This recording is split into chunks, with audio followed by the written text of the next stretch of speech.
아마 뉴스에서 국제 유가 소식 보실 때마다 WTI, 브렌트유, 두바유 이런 이름들 그냥 스쳐 지나가셨을 거예요. 뭐 다 똑같은 기름값 아니야? 싶으셨죠? 근데 사실 이 이름들 속에 어마어마한 비밀 코드가 숨어 있거든요. 바로 세계 경제의 흐름을 읽는 코드요. 자, 오늘 저랑 같이 그 암호를 한번 제대로 풀어보시죠. 그럼 바로 한번 시작해 볼까요? 혹시 석유에도 등급이 있다는 거 들어보셨어요? 진짜 우리가 정육점에서 뭐 한우 투뿔이니 원뿔이니 등급 따지잖아요. 그거랑 똑같아요. 땅속에서 막 뽑아올린 시커먼 원유도요. 그 퀄리티에 따라서 가치가 정말 하늘과 땅 차이로 달라집니다. 이걸 제일 이해하기 쉽게 치킨에 한번 비유해 볼까요? 첫 번째 기준이 뭐냐면 바로 밀도예요. 가볍고 묽은 기름을 경질유라고 하는데 이건 뭐랄까 바로 먹기 좋은 순살 치킨 같은 거예요. 왜냐? 정제하면 비싼 휘발유가 콸콸 나오거든요.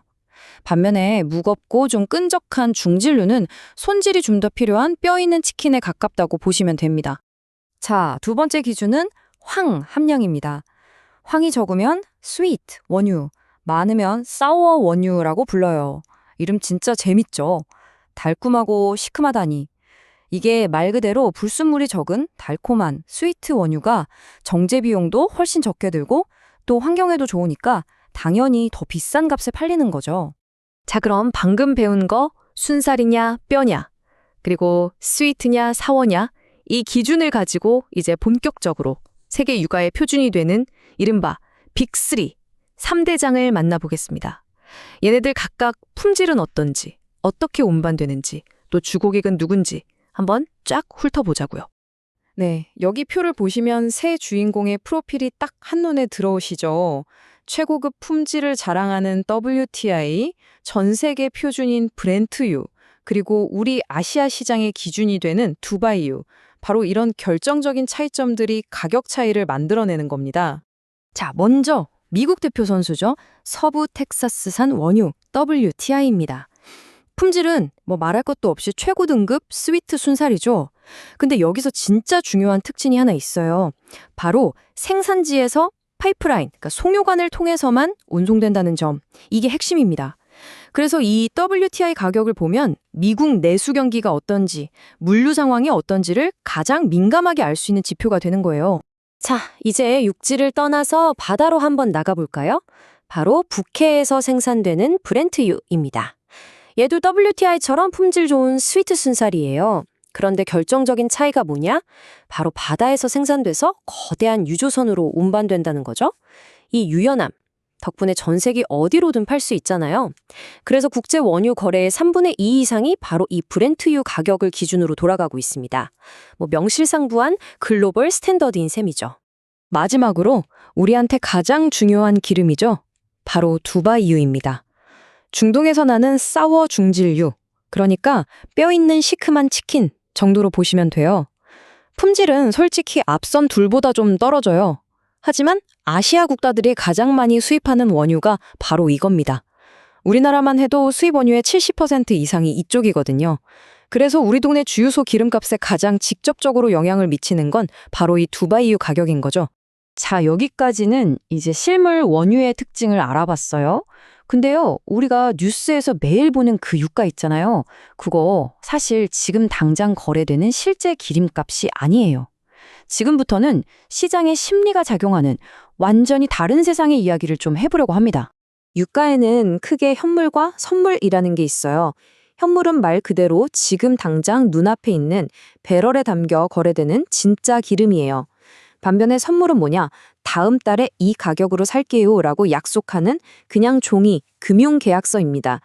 우리가 뉴스에서 보는 유가는요, 거의 99%가 바로 이 선물 가격이에요. 미래에 대한 기대 혹은 불안감이 잔뜩 담긴 숫자라는 거죠. 바로 이 선물 시장의 논리가 진짜 극단적으로 가면서 역사상 단 한 번도 없었던 말도 안 되는 사건이 벌어지게 됩니다. 혹시 기억하세요? 2020년에 유가가 마이너스를 기록했던 그날이요. 아니 대체 어떻게 돈을 드릴 테니 제발 이 기름 좀 가져가 주세요 하는 이런 황당한 상황이 벌어질 수가 있었을까요?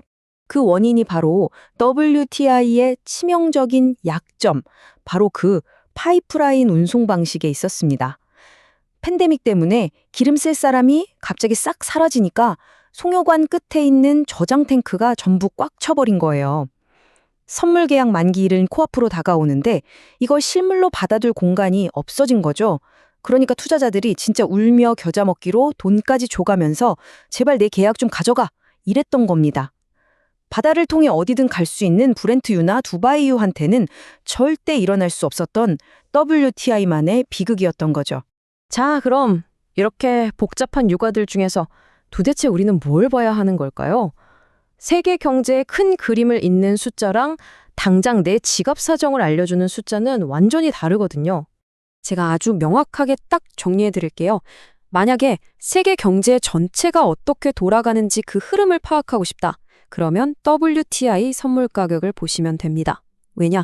전 세계 투자 자금이 다 여기로 몰리거든요. 거래량이 압도적이라서 글로벌 경기에 대한 기대치를 가장 민감하게 보여주는 금융 지표 역할을 하는 거죠. 자, 근데 그게 아니고 당장 다음 달 우리 동네 주유소 기름값이 오를까 내릴까? 이게 궁금하시다면 그때는 두바이유 현물 가격을 확인하셔야 합니다. 우리가 실제로 돈 주고 사오는 바로 그 기름의 가격이니까요.